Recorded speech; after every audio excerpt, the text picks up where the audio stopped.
L'Italie a été le premier pays occidental à faire face à l'urgence du Covid-19 et de fait, son approche de la crise a été qualifiée de modèle italien, mais c'est aussi le pays qui paie le prix le plus élevé.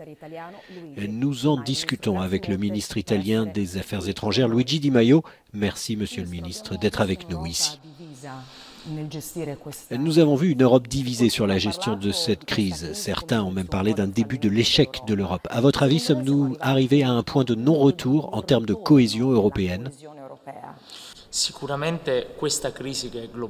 Clairement, cette crise mondiale est sans aucun doute une responsabilité énorme pour l'Union européenne.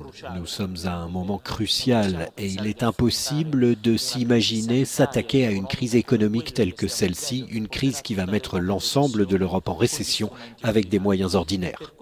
C'est pourquoi il est très important, et je parle au nom de l'Italie, de voir toutes les forces politiques, même celles qui ont pu être tentées de quitter l'Union européenne, demander aujourd'hui toutes ensemble la mise en place d'euro-obligations.